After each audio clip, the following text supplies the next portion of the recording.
todas, a todos. Bienvenidos a este conversatorio hacia una justicia feminista. Estoy acompañada de aquí en un sistema híbrido con 3 compañeras y 2 que están de manera virtual. La idea es poder conversar sobre lineamientos y propuestas concretas para la incorporación de la perspectiva de género y la diversidad en la administración de justicia. Siendo todas abogadas, tenemos la enorme tarea de conversar en un lenguaje sencillo y accesible, cosa que fue un reclamo en estos días en los conversatorios, la necesidad de volver accesible el lenguaje judicial. Me acompañan Nelly Minchersky, que está de manera virtual. Ella es abogada especializada en Derecho de Familia y profesora consulta de la Facultad de Derecho de la UBA. Cuenta con una reconocida trayectoria en materia de derechos humanos y de los derechos de las mujeres. Desarrolla su militancia por los derechos humanos y el feminismo en ámbitos legislativos y organizaciones de abogados. Además, dirige el posgrado interdisciplinario de problemáticas sociales infanto-juveniles y desde el 2017 es también presidenta del Parlamento de las Mujeres de la Legislatura porteña. Se encuentra también de manera virtual Eleonora Lam, que es doctora en Derecho por la Universidad de Barcelona, tiene un máster en Bioética y Derechos, es licenciada en Derecho por la Universidad de Cuyo, además es subdirectora de Derechos Humanos de la Suprema Corte de Justicia de Mendoza e investigadora en el CONICET. También es miembro del Observatorio de Bioética y Derecho de la Universidad de Barcelona.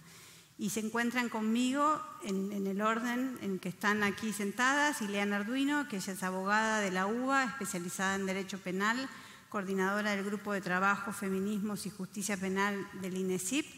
Fue secretaria de Políticas de Prevención y Relaciones con la Comunidad del Ministerio de Seguridad de la Nación y subsecretaria de Articulación con los Poderes Judiciales y los Ministerios Públicos. Además, entre el 2006 y el 2010 se desempeñó como directora de Derechos Humanos del Ministerio de Defensa de la Nación y también fue subdirectora del Instituto de Estudios Comparados en Ciencias Penales y Sociales. Y forma parte también del Consejo Asesor del Ministerio de las Mujeres, al igual que Nelly, y al igual que Marisa Herrera, que es doctora en Derecho de la Facultad de Derecho de la UBA, es investigadora del CONICET y desde el 2006 es investigadora independiente del CONICET, se especializó en familia, infancia y adolescencia, es subdirectora y profesora de la especialización en Derecho de Familia de la UBA, trabajó en la reforma del nuevo Código Civil y también es profesora de la Universidad de Palermo. Trabajó en la redacción de normas históricas para el país, como la del matrimonio igualitario y la fertilización asistida.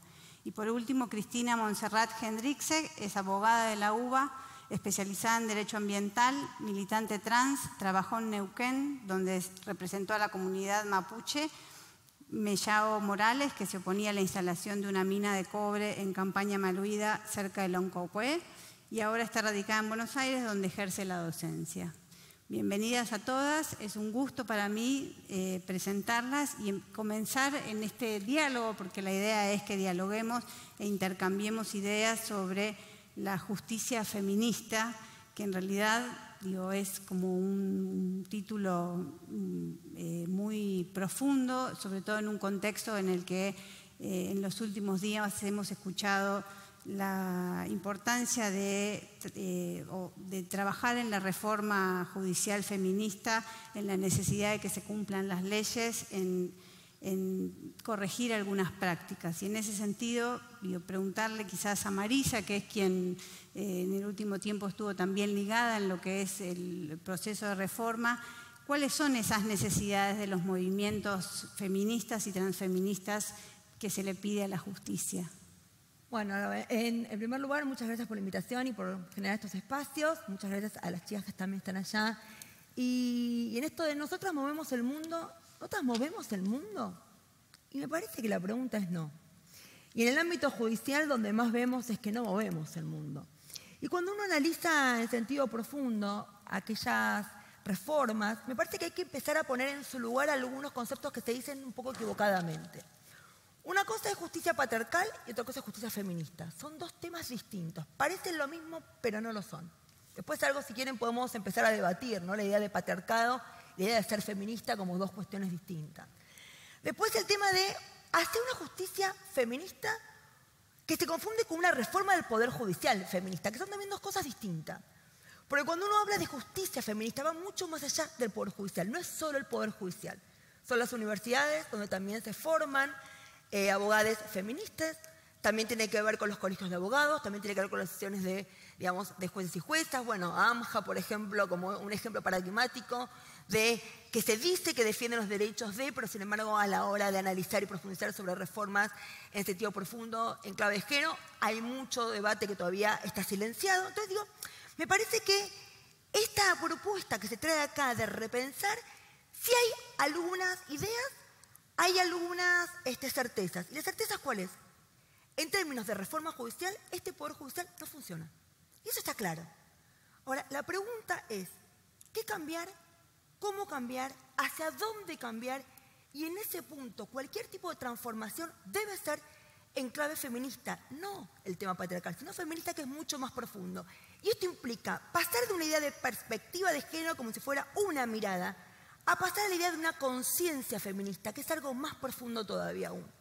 Entonces yo creo que para poder lograr todo eso se necesita una modificación en la estructura, no solamente en el diseño de los procesos, en el diseño de, en esta idea de una justicia paritaria también, que haya una igualdad, y después también de eso algo hay que, porque no es nada más que haya más mujeres feministas. Porque también hoy uno analiza en términos concretos, y las mujeres con poder dentro de la justicia también han construido en espejo a la mirada patriarcal y a la mirada machista. Pareciera que solamente para tener poder en lugares de decisión dentro del Poder Judicial tenés que tener la misma impronta verticalista, justamente patriarcal, justamente, digamos, machista. Y esto implica repensar también los cimientos a la hora de qué implica cuando hablamos incluso de paridad, que es un tema más objetivo, es un tema numérico, pero también hace a lo cuantitativo y a lo cualitativo. Por lo cual yo creo que hay muchos temas para pensar, partimos de una base que así como estamos mal, y creo que la clave es, ¿cuál es el rol de la justicia en los procesos más complejos? Y en esto sí me parece que Ile tiene mucho para aportar, lo que tiene que ver con la violencia de género. Y te paso, toma, Ile, la pelota. Así, livianito. Bueno, también buenas tardes, muchas gracias. Muchas gracias a todos los que se acercaron un domingo a conversar sobre estos temas y por supuesto al Ministerio por la invitación. Un gusto a mis compañeras de panel estar acá compartiendo. No, a mí me parece que aun cuando nosotros rápidamente podemos mostrar cierta capacidad en construir eslogans, ¿no? Hasta hace 3 semanas la reforma judicial feminista no era un eslogan, ahora todo se piensa en términos de reforma judicial feminista, quizás sin habernos detenido demasiado a pensar cuánto de lo que sucede en el sistema de justicia, tal como el sistema de justicia funciona, es capaz de ser permeable al tipo de demanda y al tipo de respuesta que estamos exigiendo. Bueno, Tamar Pich siempre dice que las feministas tenemos que lidiar, por un lado, con una especie de lucha o discusión para entrar en los espacios donde evidentemente no hemos sido pensadas desde el contrato social en adelante, pero también al mismo tiempo tener que discutir si ese es un lugar al que queremos entrar. Pero suponiendo que sí, para hacer el ejercicio, me parece que una primera reflexión es ser más honestas, más honestes nosotras mismas con la expectativa, digamos, ¿no? Es decir, si la construcción va a ir por el lado de reclamar lo mismo que el sistema de justicia reclama a los casos que creemos el sistema de justicia atiende, bueno, vamos a tener archivos, eventualmente vamos a tener condenas de personas, hablo de la justicia penal, en su gran mayoría pobres, abrumadoramente pobres, que van a parar a cárceles destrozadas donde nada bueno puede gestarse en términos de las promesas de resocialización y demás. Eso no significa que tengamos que renunciar a la idea de que una persona que daña a otra, particularmente en este tipo de conflictos donde las asimetrías juegan un juego, digamos un juego específico y tienen un peso específico, perdón, no deban ser responsabilizadas. Pero a mí me parece que la primera idea es si estamos dispuestas a seguir sosteniendo que la única forma de responsabilizar es el castigo y la sanción, si tenemos que pensar un sistema de justicia que además de responsabilizar se ocupe centralmente de las dimensiones de la reparación y si ese es un problema solo de víctimas y victimarios. El modo en el que el sistema de justicia funciona es el modo de encapsular roles, etiqueta, hay una víctima y un victimario, expulsa las complejidades, reduce en general a la forma de un expediente y en un expediente no hay escucha. Nosotros, desde el espacio que yo conformo, creemos que se trata de generar sistemas de justicia con capacidad de escucha, que vuelvan audible el conflicto, que el conflicto involucra a todos, que no hay formas de justicia eficiente si el viento de cola o el momento histórico nos permite acallar incluso a quienes son agresores, y que hay que pensar mecanismos y formas de intervención en los que la reparación no dependa exclusivamente de la voluntad de las personas que agredan, sino que el compromiso de control por parte del Estado sea un compromiso activo que a veces es de acompañamiento. Escuchamos con esto redondeo por estos días una especie de embelesamiento con la tobillera, ¿no? El botón antipánico no alcanza, pongamos tobillera. Claro, sí, la tobillera probablemente sea más efectiva en algunos supuestos. Se empieza a repetir como mantra que la tobillera no fracasa. Digamos, yo no sé cuál es el asidero para decir eso con tanta vehemencia, pero digo, de todas formas, eso es lo más que vamos a pedirle al Estado, colocar una tobillera en el cuerpo de otro por un tiempo limitado, porque en general son delitos con tiempos de pena afortunadamente cortos. Entonces, digo, me parece que poder discutir para qué queremos intervención judicial y qué tipo de acompañamiento e intervención vamos a requerir una vez que hemos sido escuchadas son dos ejes claves para empezar a construir una agenda un poco más concreta, ¿no? Solo para redondear, para mí la idea común, que además nos debería alejar de la posibilidad de pensar que la justicia feminista es una justicia esencialista de privilegios para algunas, porque la idea común es la idea de achatar jerarquías. Jerarquías que a veces son de género, pero jerarquías que también se atraviesan, y sobre todo entre nosotros, en sociedades terriblemente fragmentadas por la desigualdad, por asimetrías de clase, culturales, que también deben ser atendidas y que no nos eximen de responsabilidades a la hora de reclamar por lo nuestro. Ahí la veo a Nelly que está sintiendo. Nelly, digo, veo que... No, yo comparto plenamente lo que dice Ile, pero quiero agregar lo siguiente. No me gusta mucho esto de justicia feminista. Yo quiero una justicia con perspectiva de género y comparto lo que dijo Marisa, porque no quiero una justicia no he querido hasta ahora y no quiero hoy androcéntrica.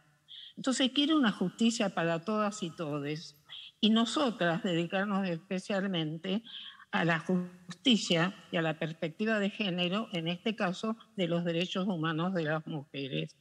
Y creo que, ¿por qué? Porque hoy no tenemos tiempo de hablar de esos malos, terribles males graves que aquejan a la justicia, al poder judicial en nuestro país.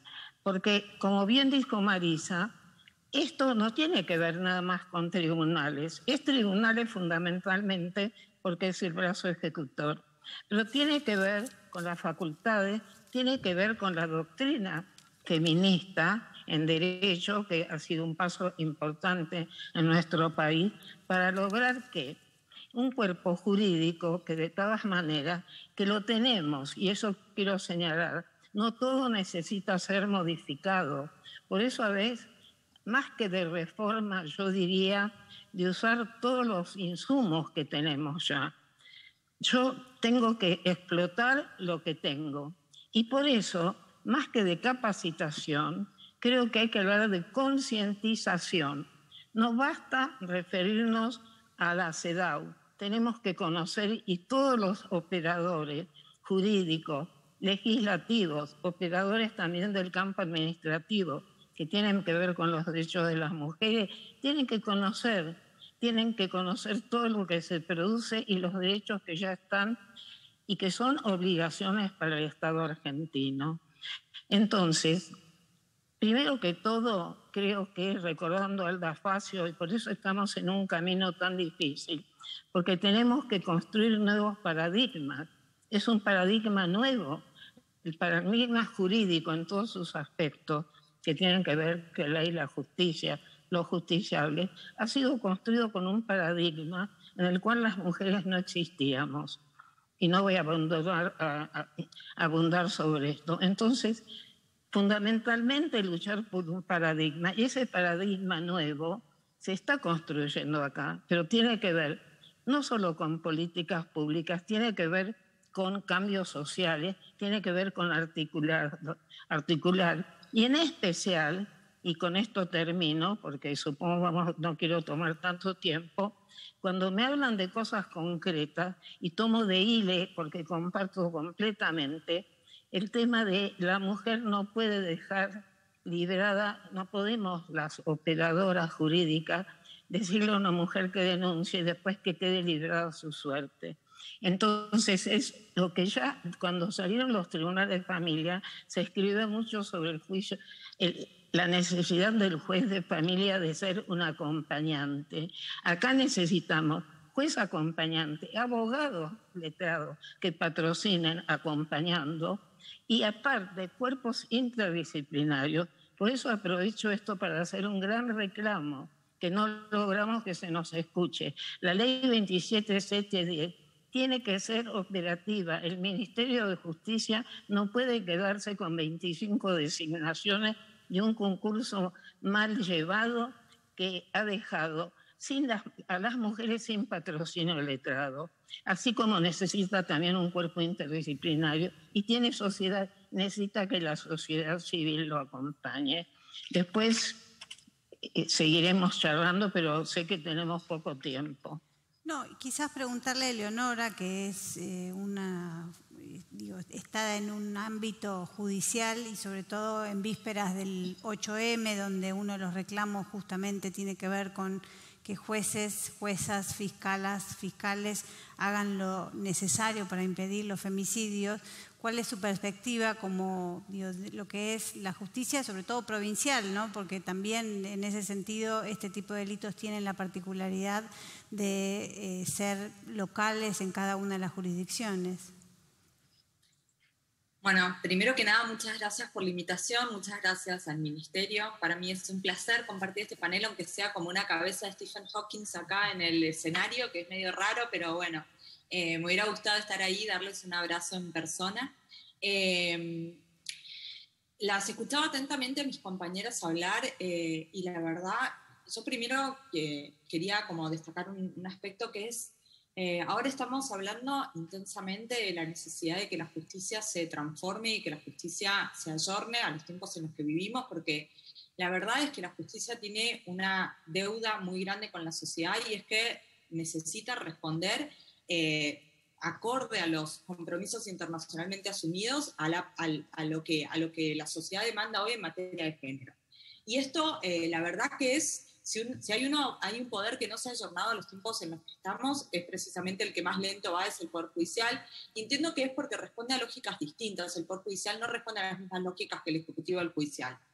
Sin embargo, yo antes de decir mis apreciaciones, quiero hacer una salvación en cuanto a que tampoco podemos hacer de la reforma en la justicia la salvación y el apogeo. Tampoco convirtamos lo que puede significar transformar la justicia en la solución a las cuestiones de violencias de género, porque eso no va a ocurrir. O sea, cuando la justicia interviene, la violencia existe. Entonces creo que la justicia puede cumplir cierto rol de prevención, pero el rol de prevención tiene que existir mucho antes y sabemos que comienza con la educación sexual integral en la infancia o en la primera edad.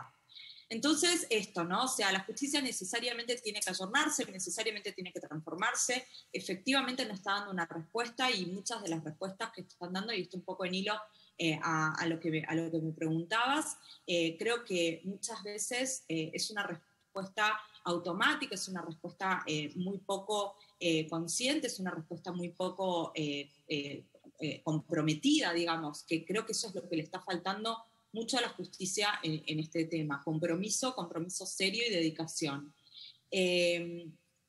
Creo que tenemos que cuestionarnos cuál es la justicia, cuál es el ámbito de la justicia que queremos reformar, porque si le preguntamos al ciudadano, a cualquier ciudadano, a cualquier ciudadana, inmediatamente va a pensar en los aspectos penales, y yo creo que, coincidiendo con lo que decía Ile, creo que esto es muy problemático porque vamos a enfatizar un sistema penal y de alguna manera, entonces me parece que lo que necesitamos es darle más herramientas y darle más herramientas no solo a la justicia, sino también a la población en cuanto a qué justicia acudir y en qué justicia buscar soluciones. Por ejemplo, en la justicia de familia, que es mucho más amena y que tiene muchísimas más herramientas para acompañar y muchas más herramientas para abordar las situaciones de violencia que una justicia penal, y que tiene muchísimas más herramientas reparatorias, que es lo que buscamos. Entonces, básicamente eso, o sea, pensemos en en que la justicia, la reforma de la justicia no es el apogeo, pero a su vez, ¿qué justicia es la que queremos reformar o a qué puntos de la justicia es los que vamos a predominantemente apuntar para dar solución a los casos de violencias que se están presentando hoy, que evidentemente no están encontrando en la justicia una respuesta adecuada? Y en ese ayornamiento de la justicia, Cristina, ¿cuál es tu perspectiva sobre hacia dónde debería también ayornarse la justicia? Sí, la primera pregunta que habías hecho era qué opinábamos sobre feminismo y justicia, ¿no? Y hoy son términos antagónicos, lamentablemente. Si entendemos por justicia ese ideal de nuestra cultura judeocristiana, donde, como decía Nelly, la mujer está apartada, un paradigma excluyente, una justicia construida en 1853 por una burguesía dominante que excluía a las clases populares del voto, que excluía a las mujeres de la vida institucional y que lamentablemente hoy sigue vivo. Si escuchamos fiscales de Chubut o jueces de Chubut, no recuerdo bien, que entienden que una violación en manada es una descarga. Defensores oficiales de Zapala que consideran no probada una violación porque la víctima se paralizó y no se defendió. Un fiscal de Cutralcó que sostiene que las mujeres son víctimas de violencia porque no aprenden a defenderse, tienen que andar armadas, aprender karate y no sé qué cuestión, ¿no? Culpabilizando otra forma de violencia. Una justicia como la de Mar del Plata, que en el caso de Lucía Pérez culpabilizan a la víctima y hacen todo una investigación histórica de cuál era la vida de ella antes de la sentencia, juicio que por suerte fue anulado y ahora los jueces van a un jury de enjuiciamiento. Una justicia que trata de varón a las feminidades trans, como en el caso de Luz Aimé Díaz. Y entonces, viendo todo esto, más que reforma, coincido un poco con una conversación informal que tuve con una amiga jueza de Zapala, Leticia Lorenzo, conocida por su anagrama de típico de Machirulo. Y ella decía que más que con estos elementos, más que reformar a la justicia, había que destruirla y hacer una nueva. Y pues suena fuerte, ¿no? Y esto responde tu pregunta, ¿no? De qué habría que hacer. Y en cierta medida sí, porque seguimos con el esquema elitista. Tenemos una justicia, por ejemplo, en Cava, que es para la clase media. Las clases muy altas, sus conflictos los resuelven por el arbitraje y la negociación. Y las clases bajas no tienen acceso. En violencia, tenemos una oficina de violencia doméstica de la Corte Suprema de Justicia de la Nación que es excelente. Trabaja muy bien, en forma transdisciplinaria, pero es una oficina. La base, 1250. Entonces, imagínate una persona humilde que vive en Ciudad Oculta, que tiene que buscar que le cuiden sus chicos para ir a hacer 12 horas de cola, 15, 19 horas en la base 1250 para que la atiendan y la atiendan bien y bueno, y después intervenga la justicia. Ya desde el inicio hay una exclusión, hay una justicia exclusiva. Entonces, con esto de destruir y reformular, también quizá, no digo en todas las materias, pero en algunas, tendríamos que no descartar la posibilidad de plantear la creación de juzgados populares o legos no letrados. Por ejemplo, en Neuquén, la justicia de paz no es requisito ser abogado. Lo designa el Consejo Deliberante. Y el juez de paz, la jueza de paz, tiene facultades de tomar medidas cautelares en materias de violencia de género. Y no se han equivocado mucho más ni mucho menos que el resto de la justicia lega. Bien podríamos tener tribunales, legos, en la 21-24, en Ciudad Oculta, en Retiro, para que la justicia no sea un privilegio de nuestra clase. Y privilegio entre comillas, ¿no? Porque toda la referencia que hice. sobre los antecedentes de algunos casos que impactan y que son emergentes, son la punta del iceberg. Son aquellos que se animaron a hablar o se mandaron la macana de hablar y de decir lo que piensan. Pero hay infinidad de operadores de la justicia que piensan de esa manera y que son formados, muchos vienen de sectores que consideran, por ejemplo, la perspectiva de género como una ideología de género. Y ahora voy a leer brevemente un parrafito que me traje de un juez de Capital Federal, lo que opina sobre la perspectiva de género, pero nos muestra cómo influye en la formación de los operadores jurídicos teorías antiderecho, teorías oscurantistas, que vienen de sectores, no sé, yo estudié, por ejemplo, en el liceo, lugares fachos sí los hay, 16.000 egresados tenemos, ni hablar de las escuelas de FATSA y de infinidad de lugares donde esta idea de la justicia judeo-cristiana, la judeo-cristiana como idea de exclusión, encontrarte que en el ejercicio de la profesión entras al despacho del fiscal Marijuán para una testimonial y hay una virgen, ¿no? En Neuquén fueron eliminados todos los símbolos religiosos.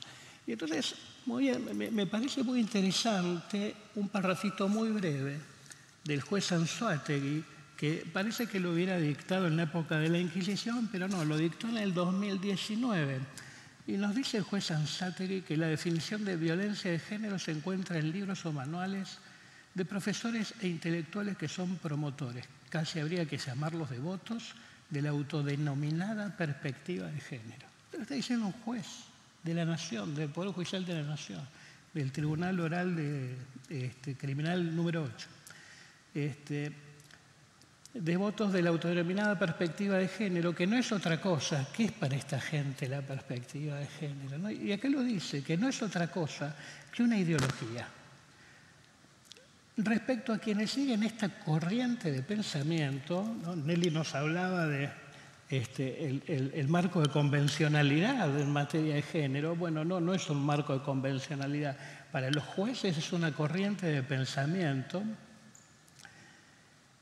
porque considero que hay que respetar a todos, inclusive a aquellos que estén equivocados, no porque lo estén, sino a pesar de ello.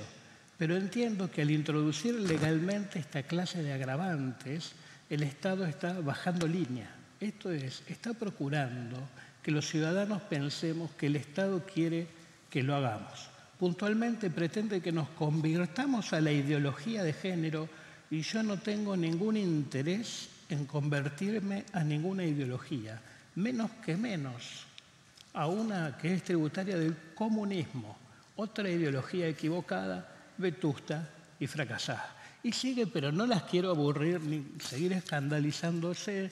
Esto es del 19 de diciembre del 2019. El juez Javier Anzoátegui.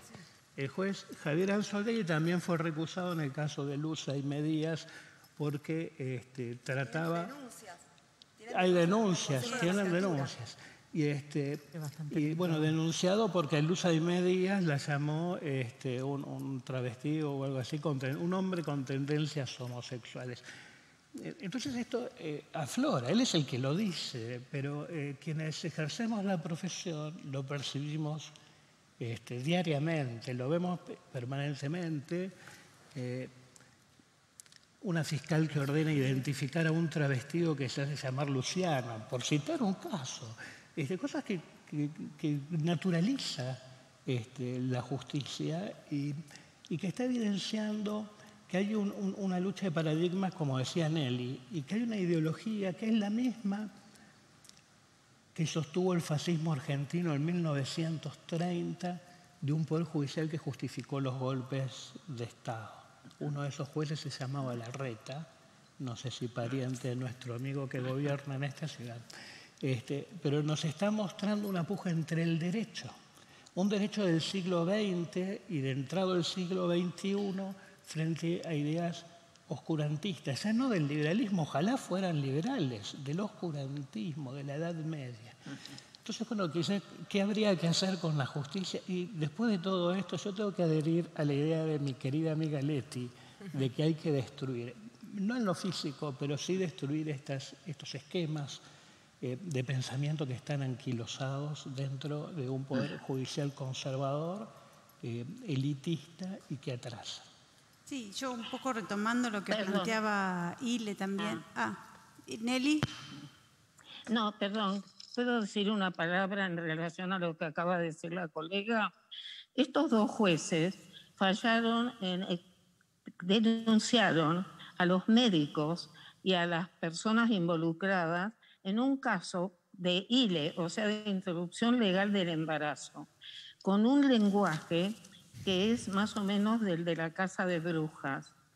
Entonces, estos jueces, perdón la interrupción, pero tiene que ver con algo estructural del Poder Judicial. ¿Cómo puede ser que alguien que falla en contra de derecho, pero con una evidencia flagrante, sigue dictando fallos con toda tranquilidad? Lo denunciamos en el Consejo de la Magistratura. Seguramente esa denuncia hace un año no tuve más noticias, duerme el sueño de los justos. Y la inamovilidad de los jueces es uno de los casos en los cuales se sienten fuera del mundo, se sienten con un poder, son una especie de casta. No todos. Después, si tengo tiempo, voy a contar que es la Red de Mujeres por la Justicia, que son cientos de mujeres, juezas, fiscales, que piensan distinto y están abriendo camino. Pero comparto plenamente, porque con ese tipo de jueces, o el fiscal de la manada, o los de la causa Lucía, hay muy poco para hacer y no podemos estar esperando por el tema de la inviolabilidad, de la inamovilidad, que estos señores tengan todavía el poder de decidir sobre la vida, nuestras vidas y las vidas de nuestras hijas y mujeres. Nada más que quería hacer esa pequeña un poco en la línea de lo que planteó el ministro del Interior días pasados, en los que justamente se refería a los jueces y juezas que se adaptan a la situación actual o deben correrse, ¿no? Un poco tomar una decisión.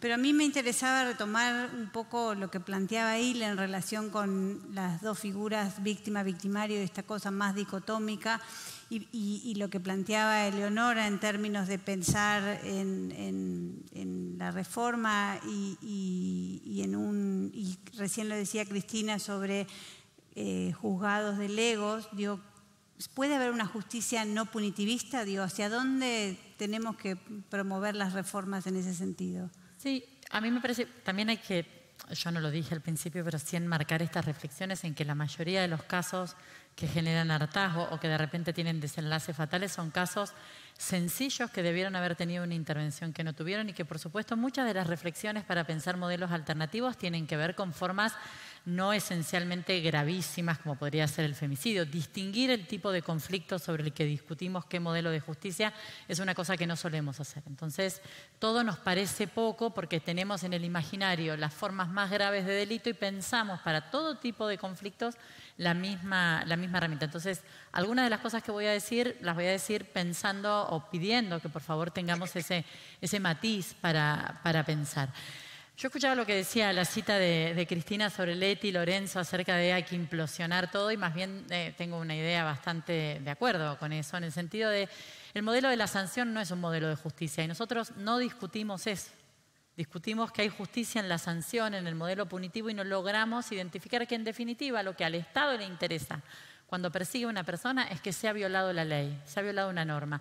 La circunstancia del conflicto concreto se reduce a un expediente donde está el imputado, la víctima eventualmente, porque la mayoría de las víctimas no participan de los procesos que nos proponen. Entonces, poder poner primero en crisis esa idea de que justicia no es necesariamente castigo y que responsabilidad, sobre todo, no es un producto del castigo para movernos, en esto de ser concretos, hacia una idea de justicia más composicional, que no significa perdonar ni quitarle entidad a la gravedad de la conducta, que precisamente al revés, porque es grave.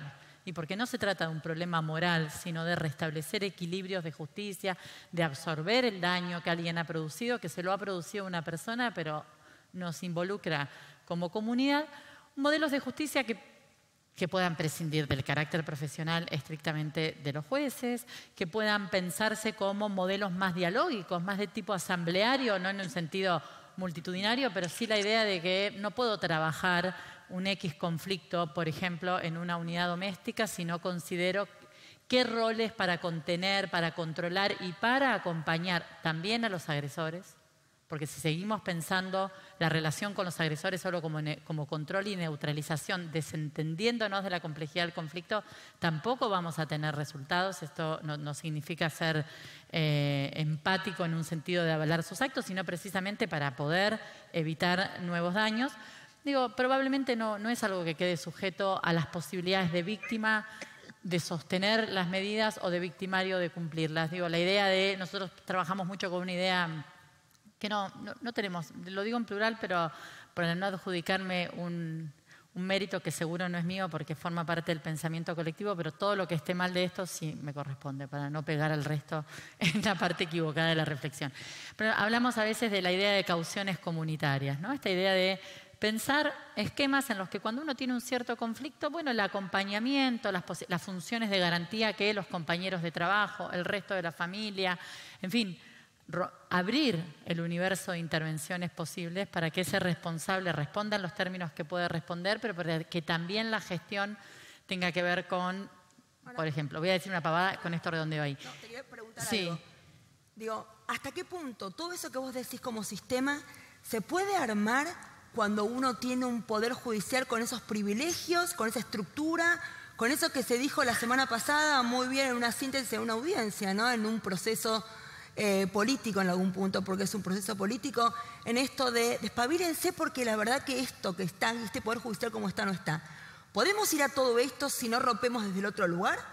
Sí, yo pienso que también no hay que ser tan pesimista. La evocación de Leti, también hay un montón de compañeras, compañeros que dentro del sistema de justicia intentan construir de otras maneras, por supuesto no hegemónicas, más marginales, pero de lo que se trata es también nosotros de exigir algo distinto. Hay una cierta complacencia y una cierta funcionalidad en este reclamo que se queda en pedir lo mismo de siempre, digo porque a mí me interesa pensar en lo que nosotros podemos transformar. Tenemos un poco claro el sobrediagnóstico de lo mal que funciona lo otro. Pero probablemente tengamos muchas dificultades para decir que consentimos o que rechazamos aumentos de pena como respuesta, que vamos a rechazar el puro endurecimiento de las medidas cautelares porque tenemos claro que eso no funciona. Digo, esa maquinaria, esos operadores también funcionan sostenidos por nuestras propias hipocresías. Digo, hay un momento en el que tenemos que poder discutir qué vamos a entender por justicia. Lo que quería decir con esto del ejemplo, de esto de las cauciones comunitarias, a mí se me ocurrió en algún momento que la Cámara de Casación pensaba en que el ejército argentino tenía que caucionar institucionalmente a militares acusados por delitos de lesa humanidad que llevaban un tiempo exagerado de prisión preventiva, nos guste o no nos guste, cantidad de años. El sistema de justicia, el debido proceso, no tolera esas cantidades de años, había que pensar alternativas. Entonces yo digo, mira, cuando el sistema de justicia quiere pensar alternativas, las piensa. Cuando los jueces tienen que pensar, porque tienen algún grado de identificación del que sea, de clase, ideológico, no voy a hacer juicios de valor sobre eso, pueden pensar alternativa. ¿Por qué no podrían convocar, como ha ocurrido en la justicia laboral, los jueces penales, al empleador de una persona acusada, en lugar de sostener que todos los acusados de violencia laboral de violencia de género deben ser echados de sus trabajos, de sus espacios, como si esas circunstancias no asfixiaran la posibilidad de gestionar un conflicto en lugar de gestionarlo? ¿Por qué no pensar unos sistemas de composición que apelen a las responsabilidades comunitarias? Está lejos de la forma de la autoridad sacrosanta, bien decía Cristina, que está por arriba del conflicto, que se erige en una persona que no pide que no se involucra, que tramita un expediente, que cierra una oficina, que tiene una pila, que firma cosas que escribe otro. Es decir, huir de todas esas prácticas. Para mí, por definición, habría que exigir procesos orales donde las personas sean escuchadas, donde si hace falta escuchar a algún otro más en el momento, pueda ser convocado y no haya que sacar 5 citaciones. También la idea de poder generar, de nuevo, y esto no tiene que ver con obligar a las personas a mediar, con someter a las personas victimizadas a acuerdos imposibles por ausencia de simetría, pero sí con empezar a escuchar el conflicto. Neil Christie, que era un criminólogo, tenía un concepto muy interesante que era el de las buenas sociedades no pueden soportar el nivel de silencio que soportan las víctimas de violencia familiar. Ese es el máximo de silencio que indica lo mal que una comunidad funciona, ¿no? Es decir, y lo sostenemos todos cotidianamente y eso estamos tratando de mover. Y él decía, bueno, un sistema de justicia es un sistema de justicia que genera audiencia en el sentido de escuchar y actuar en consecuencia. Si yo escucho que alguien me está diciendo que es golpeada, que tiene una serie de circunstancias que ocurren a fin de mes, cuando hay problemas para pagar el alquiler o que ocurren en ciertas circunstancias y respondo con una tobillera y una medida cautelar y una prohibición de acercamiento. 100% de los casos de justicia de la Ciudad de Buenos Aires tienen prohibición de acercamiento, veamos la eficacia. Y tengo otro caso donde en realidad el problema es de una relación de expareja con alguien que tiene armas, con alguien que protagonizó el episodio de violencia en el momento que se enteró que su expareja tiene una nueva relación y además tiene una nueva relación con una mujer, digamos. Bueno, no puedo tener la misma respuesta en automático para un conflicto o para otro. La OBD pregunta, por ejemplo, en sus intervenciones, ¿qué redes hay? Y nunca uno ve en un expediente una activación de esas redes, nunca ve una decisión que diga, bueno, ¿para qué preguntamos a las personas durante 2 horas qué redes tienen para valorar el riesgo? Bueno, ¿qué trabajo hay desde la gestión del caso con esa red que X víctima dice que tiene? ¿Se han planteado algunas experiencias en el ámbito civil? Digo un poco también en esto de, no es casualidad que en este grupo estemos 4 que no venimos del campo penal y una penalista, porque creo que también hemos avanzado bastante en que no es el ámbito penal la respuesta para estos conflictos. Creo que en eso también hemos avanzado bastante, aunque todavía hay una cierta, ¿no? Lo digo, esto del marketing, como muy bien decías, no sigue habiendo como una mirada así, pero en realidad vamos avanzando en esta idea de que no es el derecho penal la respuesta. Ahora, la pregunta dentro del ámbito civil, un poco él lo decía también y Pila lo decían, lo hemos visto, por ejemplo, con el cumplimiento alimentario. Cuando reformamos el Código Civil y Comercial, pusimos un artículo donde dice que ante el cumplimiento alimentario, cualquier medida es razonable. Y ahí dijeron, no se juegan en decir qué medida, se dan cuenta que no hay. A propósito, cada uno sabe dónde le aprieta el zapato al otro. Y además es el interés por saber qué le pasa a esa persona. Esto de no, lo que pasa es que a mi pareja le gusta jugar al rugby, bueno, no ir al club, suspenderle ir al club, no ir a la bailanta, bueno, esos pequeños también han sido una mirada distinta de salirse y como mínimo de mirar a la otra. ¿Cuál es su problemática? ¿Cuál es su vínculo? ¿Qué le pasa a ella? ¿Qué es lo que ella te va contando de esa historia? Me parece que eso tiene que ver con esta idea de que el derecho civil tiene algo para... Pero también es incipiente, creo que ha sido como la excepción y creo que, bueno, hemos empezado a caminar una mirada distinta al ámbito penal. Pero todavía me parece que queda mucho camino por delante. No sé la experiencia de L o de Pila. Bueno, yo quería... Dale, ¿Puedo Pila. decir? Mira, hoy justamente siempre caminamos juntas con las ideas, un poco con Marisa. Estaba pensando, cuando con Cecilia Grossman y Aide Virgin hicimos el primer proyecto de ley de violencia en 1980 y pico, 90, que lo presentó el senador Brasesco y tuvo media sanción parlamentaria, después durmió el sueño de los justos, tenía varias sanciones de tipo moral, por llamarlas algo así. Supongamos prohibición salir del país, prohibición la licencia de conductor, una serie de medidas, denuncia en los lugares de su colegiación o club. Entonces, la sanción social, porque yo creo que ahí es donde estamos fallando. Y por eso hablé del cambio de paradigma y tenemos como que nos falta una mística. Se ha naturalizado tanto esto que, por ejemplo, cuento una experiencia de hoy. Me hablan de Bariloche, que están 10 mujeres que se constituyen, que trabajaban para el tema de aborto, se constituyen ahora para apoyar mujeres de violencia. Una de ellas, que es maestra, estaba preparando un documento porque no les permiten acompañar a las mujeres a las audiencias. Entonces le digo que mire la ley 26.405, la estoy estudiando. O sea, al lado de todo este desastre tenemos una sociedad civil que trata de cambiar. Hay grietas, estas son las buenas grietas, que tenemos que explotar. Pero, y quiero agregar algo, por ejemplo, hoy hablaba la compañera de la Cava.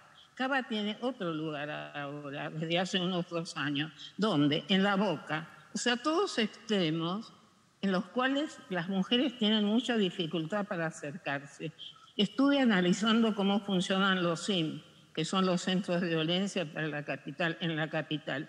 La mayoría cierra a las 3 de la tarde y abre a lo mejor a las 10.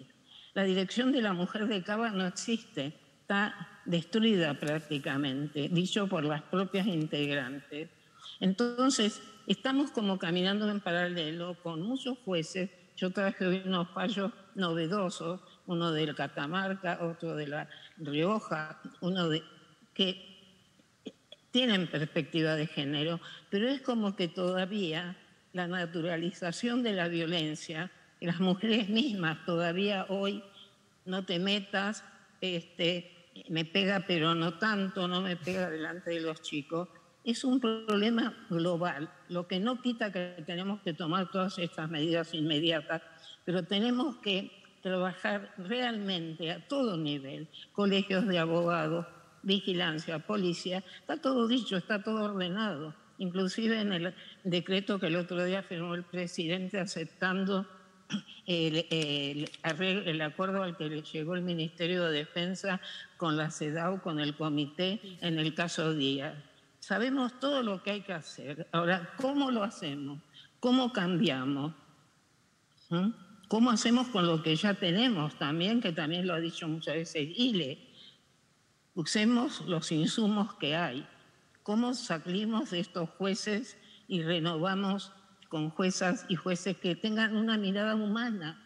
Es nada más que eso, es saber dejar de ser números y expedientes, sino personas con sus redes, con sus posibilidades. Nada más que eso quería señalar. Eleonora, vos ibas a mencionar algo recién también. Sí, yo me quedé pensando en lo que planteaba Ile y lo que planteaba Marisa y bueno, y también un poco Pila, esto de por qué no se piensan alternativas, ¿no? ¿Por qué no se piensan alternativas? Y yo creo que tenemos que empezar a buscar la causa de por qué no se piensan alternativas. Y yo creo que en los poderes judiciales no se piensan alternativas porque no existe voluntad política. Verdaderamente podemos ver que las capacitaciones que se hacen en los poderes judiciales en cumplimiento de la ley Micaela son la mayoría de capacitaciones para cumplir, pero no son capacitaciones profundas, no son capacitaciones que realmente tengan una genuina preocupación de cambiar algo. Las medidas de protección, como decía Ile, o sea, por lo menos en el Poder Judicial de Mendoza no hay petición de medida de protección que no salga, no hay una persona que vaya a la justicia y solicite una medida de protección que no se vaya con la medida de protección en la mano. Y no consiste entonces en dar medidas de protección y largarlas como si fuera una máquina de hacer chorizo, perdónenme la expresión, pero así parece funcionar, ¿no? O sea, si querés medida de protección, entonces, ¿a quién se protege en esto? Y se protege un poco a la justicia como tal, ¿no? El aparato judicial, porque con la medida de protección tomada ya el juez o la jueza queda de alguna manera protegido de que cumplió con lo que tenía que hacer, y ahí parece que se agota. Entonces, yo creo que nos falta formación en serio, creo que a los poderes judiciales les falta cumplir con la ley Micaela y dar una formación en serio y genuina, y a su vez yo creo que necesitamos operadores y operadoras de justicia comprometidos y comprometidas. Yo creo que necesitamos gente que efectivamente se ponga la camiseta, que esto se da, y yo creo, confío en que también se va a dar con una renovación generacional, que sabemos que en la justicia es muy difícil que esto suceda porque es el poder que más se anquilosa por todo lo que se habló acá y por todo lo que sabemos de cómo funciona. Entonces, verdaderamente yo creo que está bien que los jueces y las juezas empiecen a jubilarse, que empiecen a dar lugar, que todo esto, yo me acuerdo mucho cuando dábamos las capacitaciones del Código Civil y Comercial, que Marisa siempre decía, si algún juez o alguna jueza no se quiere poner a estudiar el Código Civil y Comercial, bienvenido que se jubile, qué bueno que empiecen a jubilarse, porque si efectivamente no quieren aprender, entonces en buena hora que se tomen su merecida jubilación, ¿no? Entonces, yo creo que esto también está faltando en la justicia hoy, ¿no? O sea, el seguir ocupando espacios de poder muy importantes, el no ceder en esos espacios de poder, y espacios de poder que en la mayoría de los casos son ocupados por varones, a las mujeres nos cuesta muchísimo más acceder en el sistema de justicia a espacios de poder que en otros poderes, porque son eternos esos espacios. Entonces sabemos que si los conquistamos son para siempre y eso es muy difícil y es muy difícil de obtener. Así que, no sé, la veo complicada, pero no imposible. No, para no terminar con un mensaje tan desesperanzador de Eleonora, retomando un poco también lo que dijo el presidente en la apertura de sesiones, y en eso me parece que estamos en un momento y hay que aprovecharlo en el sentido de transformar las políticas públicas para prevenir, sancionar y erradicar las violencias por motivos de género en una política de Estado, y en eso hizo una referencia a lo que fue con el terrorismo de Estado. Yo creo que, y la creación del Consejo de Prevención y Abordaje de los Femicidios, Travesticidios, Transfemicidios, convocando a todas las provincias, a todos los gobernadores y gobernadoras a adherir, implica que va a haber un compromiso por parte de las distintas jurisdicciones para poder abordar las violencias extremas. Y en ese sentido, porque quedan muy poquitos minutos, quizás darles la palabra a cada una de ustedes para que digan por dónde empezamos rápidamente, y en esta convocatoria que hacía ILE de abrir las intervenciones, yo creo que estamos en una instancia y parte de nosotras movemos el mundo, y de traer esta discusión y este conversatorio para discutir sobre la justicia feminista, transfeminista o no, o si tiene que haber una reforma, forma parte de abrir las intervenciones y de involucrar y concientizar, como dijo Nelly, a la sociedad en su conjunto. En 2 palabras, ¿por dónde empezamos en un contexto como en el que estamos? Yo creo que hay que construir criterios de relevancia, que el Poder Judicial tiene que tomar nota de que estos son los conflictos más importantes que nuestras comunidades están teniendo y que eso no se puede traducir en denuncias persecutorias, sino en mecanismos de gestión y control. Es vergonzoso que jueces que no aplican la ley de identidad de género al Consejo de la Magistratura le lleve 1 año. Cualquier otro delito flagrante se procesa a una velocidad y ese es un incumplimiento flagrante. Es decir, acelerar los mecanismos de costos para eludir la ley, para ser sexistas o para ser misóginos, me parece uno sin estridencias, digamos, sin concentrar todo en la idea de la denuncia, que en definitiva está siempre atrapada en el juego de tirarse la pelota, pero los pactos institucionales entre poderes siguen intactos. Es decir, poder establecer una correlación entre hacer barbaridades tiene costo. Y por otro lado, en el marco de las prácticas, yo sí creo que es evidente que urge moverse hacia procesos orales, donde las personas sean escuchadas, que el sistema de justicia abandone esta práctica de horarios limitados y de franjas que encorsetan los conflictos en expedientes escritos, ampliar la convocatoria a la articulación del Poder Judicial con otros poderes y con la comunidad y pensar sí mecanismos de seguimiento y acompañamiento para agresores, insisto, no en una lógica de favor, sino en una lógica de gestión eficiente de cada uno de estos casos, que implica, por ejemplo, Argentina es un país que no tiene un mecanismo de seguimiento de salidas alternativas, que tiene patronatos deliberados para los casos de condenas en suspenso, que son ONGs, que no reciben financiamiento estatal. Entonces, si nos tomamos en serio toda esta discusión, lo que hay que tomarse muy en serio es dispositivos para escuchar mejor, procesos de decisión que complejicen y estén a la altura de las medidas que cada caso necesita y no chorizos en forma de medidas cautelares por más tecnología que haya. Habrá casos que los necesitan, pero no es la respuesta para todos los casos. Y en tercer lugar, capacidad de un control eficiente, no burocrático, no ligado solamente a descubrir si alguien eventualmente ha violado la ley, sino a pensar la relación que hay entre el no control de las medidas y el agravamiento del conflicto en lugar de la absorción del daño. Bueno, soy breve, así el resto también puedo hablar. Básicamente basta de esta mirada romántica de la ley, no es un tema de ley. Basta de poner esa cosa de reformemos la ley, no es un tema de reforma legislativa, leyes tenemos un montón. El tema es cómo las miramos, de dónde construimos.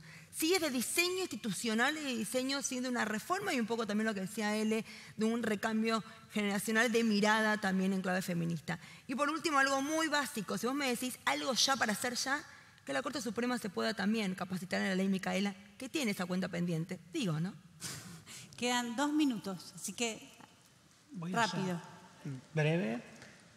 Nelly definió claramente lo que entiendo es el principal problema actual del Poder Judicial, que es una casta, y lo voy a decir muy clarito, lo que se necesita es pueblo en el Poder Judicial. Lo tiene el Ejecutivo, lo tiene el Poder Legislativo, no lo tiene desde 1853 el Poder Judicial. Pueblo en el Poder Judicial. Gracias. Nelly, Eleonora, ¿quieren...? Sí, no, yo digo que tenemos un momento histórico. El cambio de paradigma es posible en nuestro país en este momento, porque ese cambio de paradigma jurídico y del derecho y social, sobre todo, necesita elementos con apoyatura del Estado. Y en este momento tenemos un Estado que nos apoya, que cree en este paradigma, o por lo menos grupos muy centrales del Estado. Tenemos colegios de abogados, tenemos una sociedad, tenemos un movimiento feminista que cada vez crece, que cada vez involucra a más gente. Entonces no dejemos de exigir los colegios de abogados que hagan capacitación, ley Micaela o más que la ley Micaela. Estamos difundiendo, tenemos cátedras en muchas facultades específicas sobre los derechos de las mujeres. La perspectiva de género cada vez se abre lentamente, pero se abre paso en la justicia. Entonces, eso no lo tenemos que sembrar en todos los rincones para que realmente esto influya en la justicia. En la justicia lo han dicho compañeras. Hoy le habló, está la justicia restaurativa. También las mujeres tenemos que trabajar en esta categoría, en la autoestima, fortalecer a las mujeres. Eso es fundamental. Y por dejar de lado ya esta falacia de que el Estado, que el derecho se presume conocido. Tenemos que seguir trabajando con las mujeres. Y en la justicia está todo escrito. Lo han dicho ahora, como dije hoy, está lo que el Estado tiene que cumplir, que habla de todo lo que estamos diciendo, con capacitar y concientizar a la fuerza de seguridad, al Poder Judicial. Está dicho en las recomendaciones. O sea, poner en práctica los elementos y presionar y seguir denunciando a los jueces, aunque se nos vaya la vida en ello. No puede ser que un juez se dé el lujo de fallar en contra de la Constitución y que siga nuestro destino en manos de ellos. Es muy breve el tiempo y les quiero agradecer enormemente la posibilidad de este encuentro que realmente me ha hecho reencontrarnos con caras muy queridas y muy añoradas. Lástima que no nos hemos podido abrazar. Gracias. Pero por lo menos nos hemos... Gracias, Nelly. Perdón, Ele, pero se nos corta la transmisión para seguir con las actividades de Nosotras Movemos el Mundo, así que la saludo, les agradezco a Nelly, a Eleonora, a Cristina, a Marisa y a Iliana, y transformaremos el mundo. Gracias.